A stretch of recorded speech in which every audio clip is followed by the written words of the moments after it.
Programang ito ay rated SPG. Striktong patnubay at gabay ng magulang ang kailangan. Maaaring may masiselang tema, lengguwahe, karahasan, sexual, horror o droga na hindi angkop sa mga bata.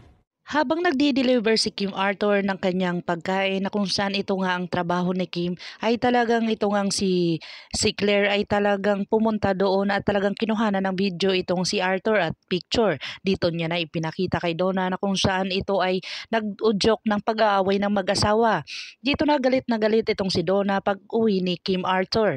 Dito na nga ay talagang lumabas na lang ng bahay itong si Kim Arthur dahil lumilipad na ang mga plato na kung saan hindi niya alam at hindi siya makakapag-explain dito kay Donna dahil pinapalayas na siya. Dito na nga dagdag sarado naman itong si Claire na kung saan binibigyan niya talaga ng ang dahilan nitong si Donna para awayin itong si Kim at talagang paghihiwalay niya ang mag-asawa. Dito na nga ay talagang naglasing itong si Kim na kung saan ang mga kaibigan nito ay talagang porsigido na matulungan itong si Kim Arthur. Dito na nga pinuntahan nila na nag-ipon-ipon ang kanyang mga kaibigan na kung saan nakasama dito si Bane. Dito na nga ay pumunta sila doon at kung saan nag-usap sila tungkol sa mag-asawa.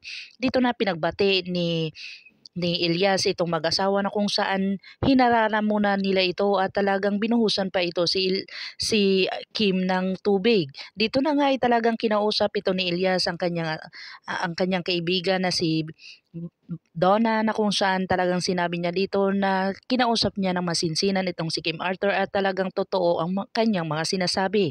Dito na nga minamatyagan ni Donna itong si Kim Arthur kung saan ayaw niyang masira ang kanilang pamilya na kung saan si Donna ay talagang pinatawad itong si Kim Arthur dahil sa mga sinasabi ni Elias. Dito na sila nagkabati na kung saan tuwang-tuwa ang kanyang mga kaibigan at talagang umalis sila ng masinsinan. Dito na nga nakita ni Mayor ang dahilan kung bakit nasunog ang isang barangay dahil sa kanyang asawa. Sinabi niya dito na hindi siya naniniwala dito sa kanyang asawa na kung saan lahat ng mga iniisip niya ay totoo tungkol sa mga ginagawa dito. Pero ito ngang si Shasha ay talagang ginagampanan niya ang kanyang pagsisinungaling.